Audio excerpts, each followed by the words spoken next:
All right, guys, we are in not so sunny Southern California.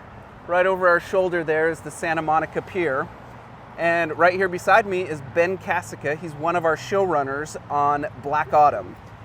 Welcome to the podcast, Ben. Thanks so much, man. Yeah, we brought the nice weather here. It looks like we're in Seattle or something like that. Yeah, I arrived. Ben lives here. He lives up the road in Thousand Oaks. And I arrived and he said, well, welcome to Seattle. Yeah. And I'm like, yep. That's our new thing here in LA. So I want to interview Ben today so that you guys can get to know him. He has a really cool background that I'm going to let him tell you about. And also he has like some amazing creative skills that he's bringing to the table to help us make Black Autumn a reality. But before we do, let's talk for a minute about the Santa Monica Pier. So that image right back there is on the cover of one of the books. Actually, the cover of Black Autumn, yeah. So we didn't plan that today, but we were walking up and I was like, oh, you know what? That's actually on the cover. So yeah, so if you're not familiar with the story, the thing that kind of triggers the whole apocalyptic event is that a sailboat comes up right off the coast of California, near LA, comes up close and then detonates an atomic bomb. Mm-hmm. Yeah. And it doesn't do like crazy massive damage to the city, but it does trigger like this domino effect where society collapses on itself, and then that kind of cascades into the whole Black Autumn story. That's right. Yep. Yeah. So kind of fun that we're here at Santa Monica Pier, talking about Black Autumn. Okay, let's shift over and let's talk about you, Ben. Yeah.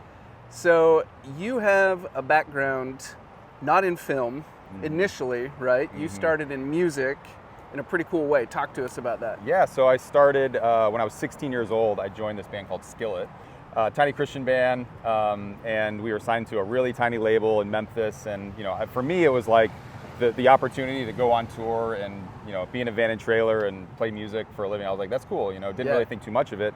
But fast forward a few years, we get signed to Atlantic Records, and things just kind of snowballed from there. And so toured with all the major rock bands. Yeah, we sold about 10 million albums in our time together, and it was amazing. I think the biggest thing for me was being a part of creating something that really impacted people. So we'd get messages from fans, people that would reach out saying like, hey, never heard of you, but your music really affected my life, really changed my life and gave me hope and purpose. And so as a creative, I thought whatever that is, I want to do that the rest of my life. I want to be a part of creating things that's not just cool and edgy and on trend with cultural trends, but is actually providing some element of hope for people. And so did that for about 10 and a half years. And during that time, I thought, I want to do this, not just in music, but in film and television as well.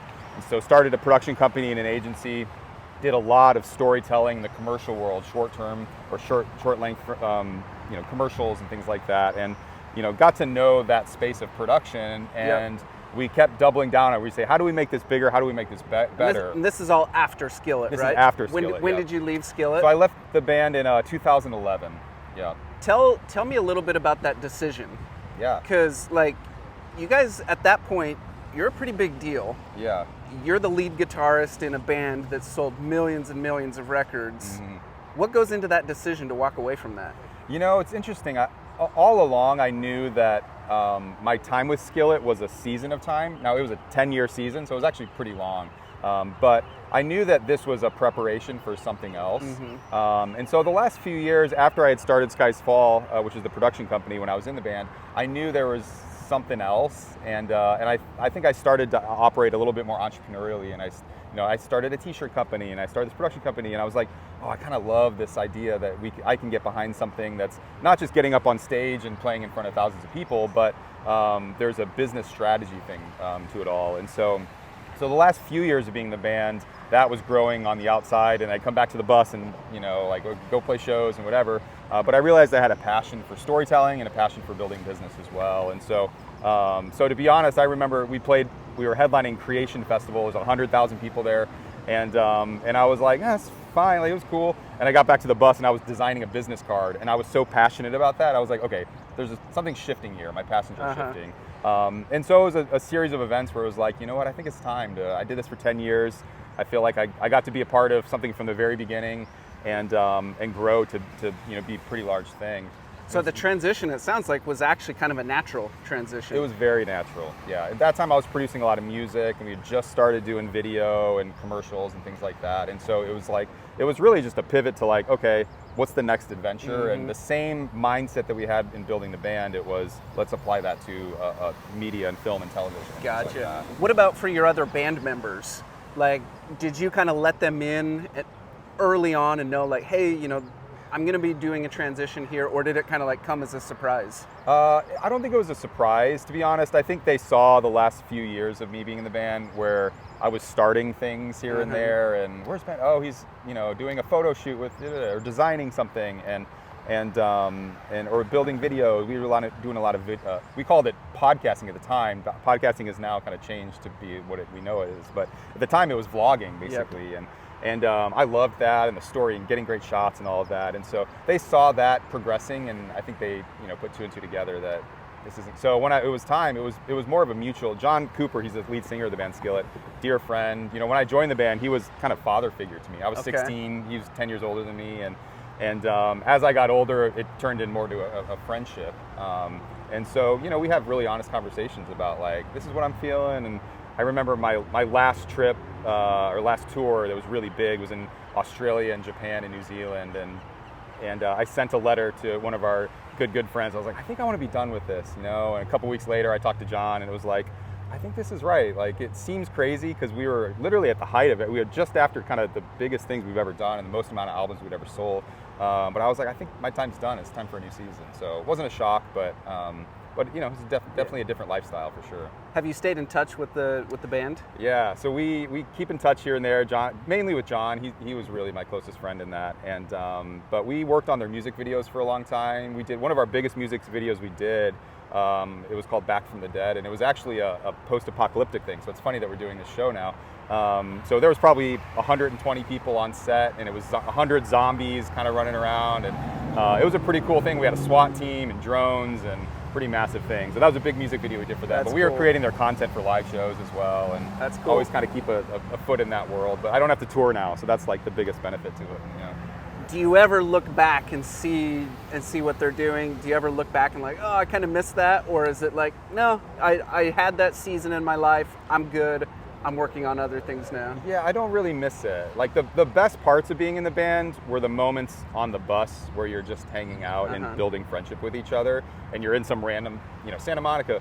The difference though is that you never got to experience Santa Monica or Australia, or just come in, perform, and you're out. Like a great day on tour was like there's a coffee shop nearby and there's a Target nearby. Like that was like a great day. So even though there's like big fans and tour, like all of that, buses and stuff like that, you know, it's a pretty exhausting lifestyle, and so I got pretty tired of that, you know. So I don't really miss that, but the thing is I travel now, and but leaving the band allowed me more margin to meet my wife and get married and, you know, begin building a different kind of a life. Yeah. Okay, so you leave the band, now you're doing this agency, you're doing music videos, you're doing branding work, that type of thing. At what point do you meet your wife? I actually met her in 2008, so I met her while I was still in the band. Okay. She could care less that I was in the band. I was like, I'm in a band called Skillet, and she's like breakfast? Like it was like, I wasn't cool in that way. And we were just friends for a long time, probably about 6-7 years, and then the spark started flying, and you're like, oh, I think we're gonna get married. But there was something very familiar about her from the day one. I was like, I don't know. And friends would make jokes or comments about, you guys would be really great together, and I thought maybe we'll see. And that's what ended up happening. Yeah, so we got married about 6 years ago now, and then moved out to LA. We were in the Midwest, in kind of the Chicago, Milwaukee area, but came out to LA about 5-6 years ago, just after getting married. And what brought you here? You know, I always felt this call to be a part of storytelling in a major way, and this is the home of that, right? This is the hub of Hollywood, and you know, traditionally or historically, Hollywood's not the most moral place, you know, as some people of faith is like this place of darkness, and that is here for sure. And there's a lot of crazy things, but we always felt like we wanted to be on the front lines of that. You know, we wanted to be a light in a dark place in some kind of way. And not that we're the answer to that. We came out here not with these big dreams of, you know, I want to be a director or producer. those are there, but we came out with this idea that like, let's just look to serve people, come alongside. Everybody, you know, has something in them that they're meant to be doing. Maybe we can come alongside and build some steps in front of them. Yep.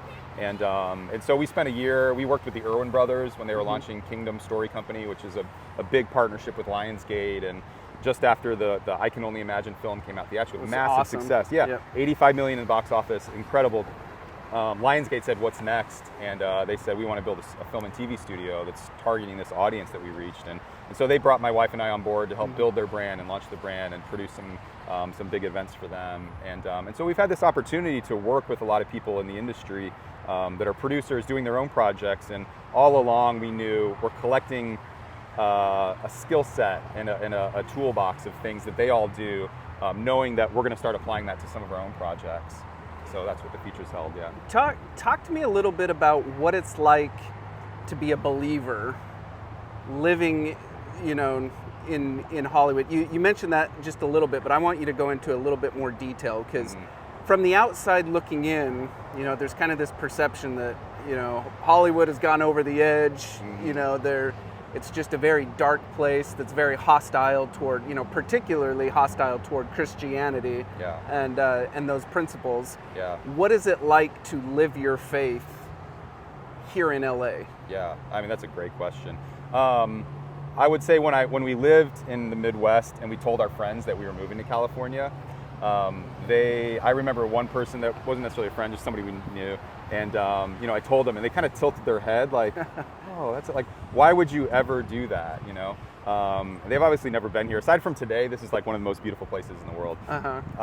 But you know, there's this mentality about it that is a dark place, and I think we came out nervous of what we'd find, but what we found is there's actually really amazing communities of people of faith and believers of different kinds. But for us, you know, of a Christian faith, there's a lot of people in all of the ranks of Hollywood. And so, you know, for us, you cling to those people. When you meet people at a coffee shop and you hear the things that you're like, I think there's something deeper going on here. And you know, for us, we've been really privileged to be a part of different communities that we gather weekly or we hang out or whatever. And we're just like, how can we help each other? And which is a very different mentality than what Hollywood is like. Look out for yourself. You go hustle, work hard. Take care of number one. Take care of number one, yeah. And for us, it's like, how do we serve? How do we love each other? What do you like?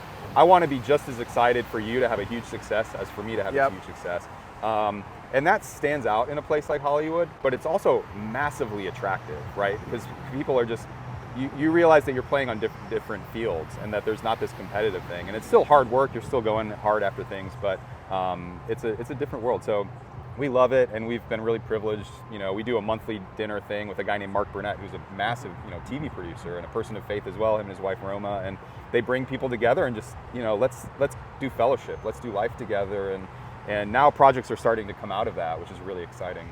Yeah, and having The Chosen become such a huge success on Angel Studios, it's been really fascinating to watch. It feels like there is actually a surprisingly large number of people who are of faith within the Hollywood community, and they're seeing what's happening at Angel Studios almost as like, they're almost looking at it as like a lighthouse of hope.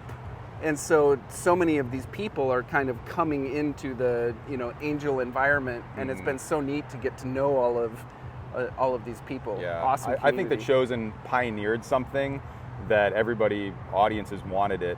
Once they did that, and the Irwins have done that as well, but The Chosen did it in such a massive, beautiful way, and it's giving permission to a lot of other creatives in Hollywood to say, like, you know what, I have friends that they've been silent about their faith in Hollywood because they're afraid that if they talked about it, they would get canceled or something. You know, those people are like, you know what, who cares if I get canceled? Like, I'm now going to take a step of faith in that and talk about it more. And you know what they found is that, like, people actually appreciate it more than ever. You know, even people that are not of faith are like, hey, tell me more about that. So it's awesome. And I think things like The Chosen really sparked that. That's so exciting. I met, he's actually a well-known actor and director, and he's a faithful, practicing, devout Catholic, but closet Catholic, right? Because he feels like within this community that he's working in, if he is open about his faith, then he will lose the opportunity to work on these projects and advance his career and stuff. Yeah. And so it's super exciting to hear that. That's shifting.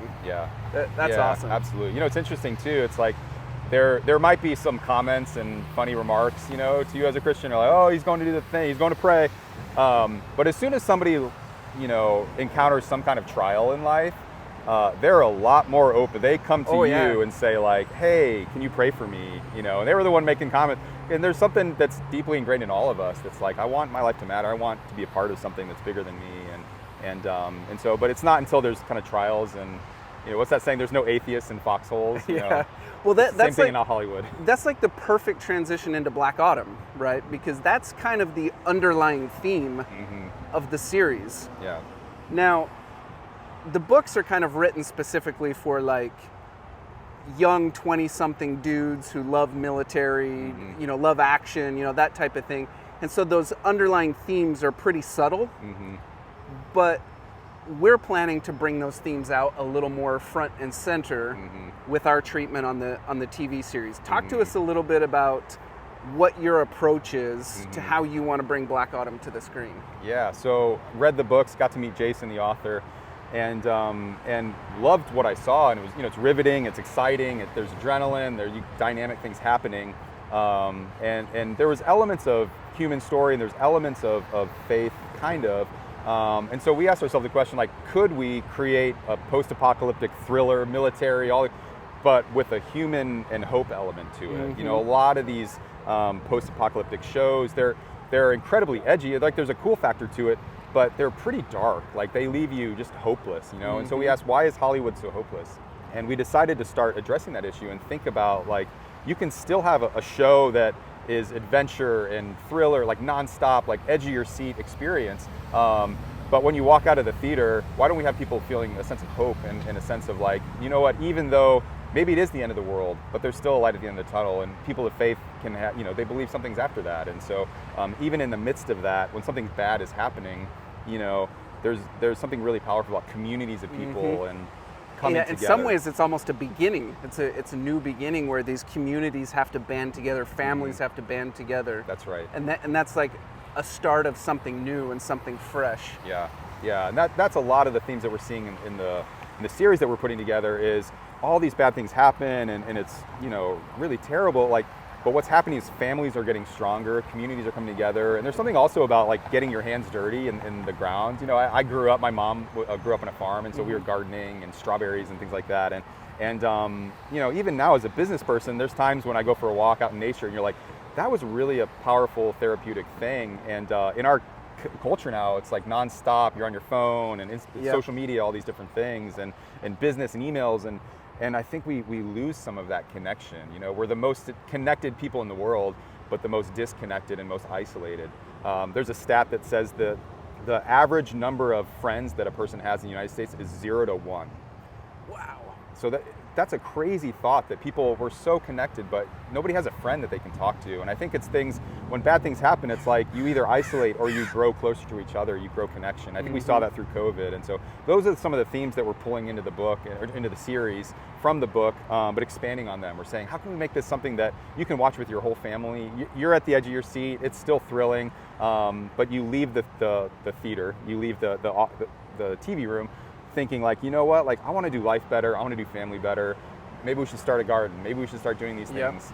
Let's call our neighbors, let's connect, let's do a meal together with our family or other families and bring them in. So now, I know it's not all locked in and set in stone, but you actually brought an idea to the table that we've kind of been circulating internally, where we might shift the brand just a little bit from Black Autumn to, well, I'm not going to spoil. I'll let you talk about this because I feel like this is really cool, the direction that we can go with this. Yeah, so obviously Black Autumn is the first book in the series, and it's kind of known as the Black Autumn series. Yep. But as we started writing this series, we realized that there was this overarching, I would call it a theme, but a character that's in this, and that is the homestead.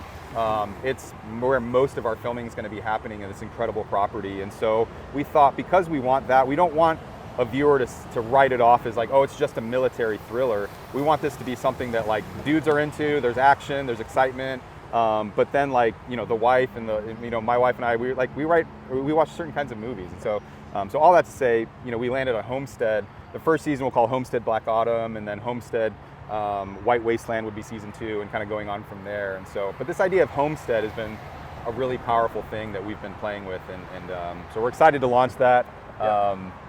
More to come on that for sure. Yeah, my wife and I have, over the past year, we've been doing our own little homestead at our house where we have some chickens and ducks and a couple of goats and stuff. And it's been amazing that just spending that time with our hands in the dirt, closer to nature, it's been amazing what it's done for us, like mentally, spiritually, physically. We really do feel like it's bringing us closer to God. And so seeing this kind of take a direction where we lean into that a little bit, and really bring out those elements of family and community that come together surviving in this homestead. I'm really excited about that. Yeah, there's a lot, and we're really thinking of this as an immersive show. We don't want it to just be something that you watch, but something that you can interact with and start doing. You can apply the things that you're learning on this show. It's not an educational show, but it is. You're going to see things of like survival or protection and home defense, things like that you can start applying, and excited to start weaving in brands and products as well in really integrated ways. That we're thinking of it as an immersive experience, which is really exciting. So awesome. Well, Ben, we're so excited to have you on the team. Thanks for coming on. Absolutely. Letting our community start to get to know you a little bit. And make sure to like, share, subscribe, leave a comment, and we will see you on the next one. Thanks, guys. Thanks, guys. We'll see you.